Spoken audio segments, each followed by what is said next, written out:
ուրեմն մի անգամ մի հատ ճանապարհորդ էդի լինում է Արաբիայում, արաբական երկրներից մեկում։ Այս ճանապարհորդը գնում է ճանապարհով, մեկ էլ տեսնում է, որ 3 ոչխարի հոտեր, սարի փեշին, տարբեր գյուղերի հոտեր են, իրանց 3 հովիվներով արածում են։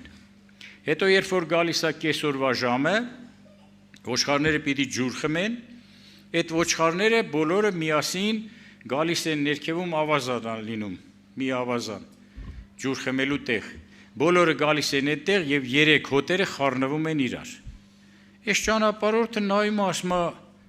հետաքրքիր է, բա սրանք ո՞նց են այս հոտերը ոչխարները իրարից բաժանելու, որ տանեն հասցնեն տերերին։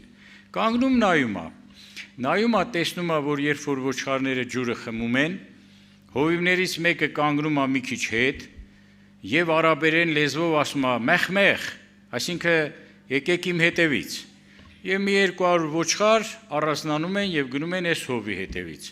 Հետո այն կողմի վրա կանգնում է մյուս հովիվը, էլի իր ձայնով ասում է մեխ եւ մյուս 300 կամ չգիտեմ ինչքան ոչխարները գնում են նրա հետևից։ Մնում են մնացող ոչխարները, հետո էլ գնում են այն մյուս հովի հետևից։ Մոտենում է, ասում է, այս ո՞նց եղավ։ Ասում է, մեր ոչխարները մեր ձայնը ճանաչում են։ Ասում է, լսի, հələ մի հատ կլինի ձեր այդ շորը, այդ փարաջան, այդ ձեռնափայտը գլխարկը տակ, մի հատ ես էլ կանչեմ։ Ասում են, խնդրեմ, վերցրու կանչի։ Վերցնում է ու կանգնում է էլի մի թմբի վրա, կանչում է, ասում է, մեխ, ոչխարները իրանց գլուխները բարձրացնում են, սենց նայում են, ոնց որ թե, հա, նման է, իրանց հովիվն է, բայց նորից գլուխները կախում են եւ ոչ մի ոչխար տեղից չի շարժվում, որովհետեւ օտարի ձայն էր դա, նրանք տեղից չշարժվեցին։